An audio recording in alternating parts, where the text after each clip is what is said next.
Bionic Gloves presents the Hands-On Golf Podcast, bringing anatomy and hand function to the forefront of glove design to improve comfort, fit, and performance.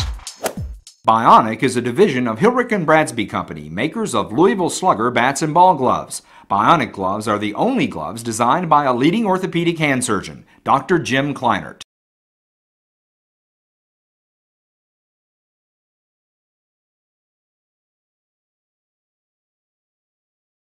Welcome everyone to this edition of the Bionic Gloves Hands-On Golf Podcast. My name is Chaz Rowe and I'm here with Barry Bonifield at the Crescent Hill Golf Course in Louisville, Kentucky. And let's get right into the email, and this one comes in from Jose. He says, Chaz, I've been playing golf for about 3 years now. One of my issues is lack of consistency with my long irons. I tend to pull up and are afraid to hit the ball and create a divot. What can I do in my position to improve on the issue? Barry. Jose, great question. A long time ago, I heard a gentleman say there's one way to get really great at hitting long irons well, and that is to hit a lot of long irons. There's a little more to it than that. Some of it is a ball position issue, and some of it is a weight shift issue. But there's also a spine angle issue. So you got about 3 components going at one time, and because of the nature of long irons and the typical small head and the lack of loft on it, they are very temperamental golf clubs. But when we get out on the golf course here in just a second, I think I'll be able to enlighten you and help you out. Well, great. Thank you, Brent. I look forward to seeing this as well. And Jose, thank you. And as usual, of course, you get the official Bionic glove just for your participation. It's that easy. You send us a story idea, we use it, you get a glove. Free shipping and all. And if you'd like to participate in this podcast, it's real easy. Send us a story idea to podcast@BionicGlovesIdea.com, podcast@BionicGloves.com, if I can get that right. And remember to send your full mailing address as well as your glove size and whether you're right or left-handed. Now you do all that and we use it, we'll send you the glove, no charge. So thank you for your never-ending support. All the emails, please keep them coming, and your feedback is always important. So please keep it coming as well, and leave us feedback in iTunes and on YouTube. So thank you everyone, and let's join Barry on the course to resolve this issue to not only help Jose, but to help everyone.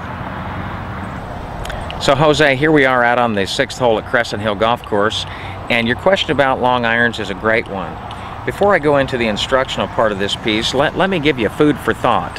Here's a typical 3-iron head right here, and this club is very picky, very temperamental, because there isn't much mass. And some come with a cavity back, some come just as a straight blade like this one. But one of the newest innovations in golf, and this makes it much easier, is a hybrid club. And I would encourage you, if you get a hybrid, look at a name brand hybrid. There are many of them, but get one that has, you can see the mass behind the golf ball. It's much easier to swing at this club confidently than it is this particular club. But since I think your question probably dealt more with this, you don't need to run out and buy a bunch of toys.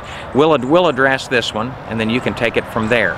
So you can see there's very little loft on this club face. Let me show you first. Ball position is very important. I'm going to show you how to step into the golf ball, get your ball position, and then we'll talk a little bit about spine angle in the swing, okay?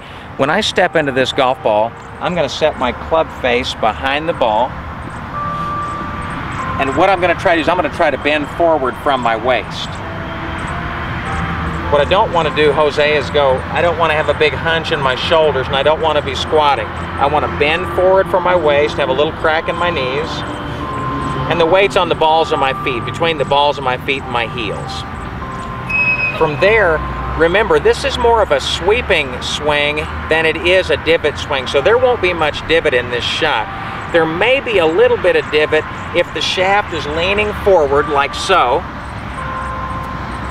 like this, upon impact, but the ball must be struck first. That's your key criteria. The ball must be struck first.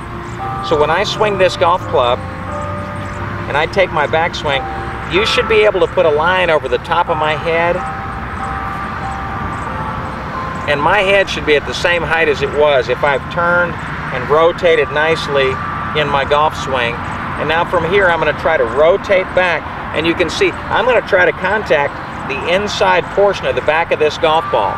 As the clubs in your bag get longer, 4-iron, 3-iron, 2-iron, 3-wood driver, you must try to do your best to attack more and more to the inside quadrant of the golf ball. So if you drew a line right down the middle of your ball, you'd want to attack just inside the line here at the back edge. That's a key point to this.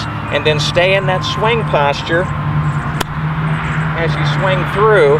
And if you're at that same height, even on that short swing, that ball was struck very nicely and went dead straight. A divot may occur, but this is more of a sweeping shot. And that way, that should help you keep your balance better. For any further advice on this, Jose, be sure to talk to your local PGA golf professional, and thank you very much.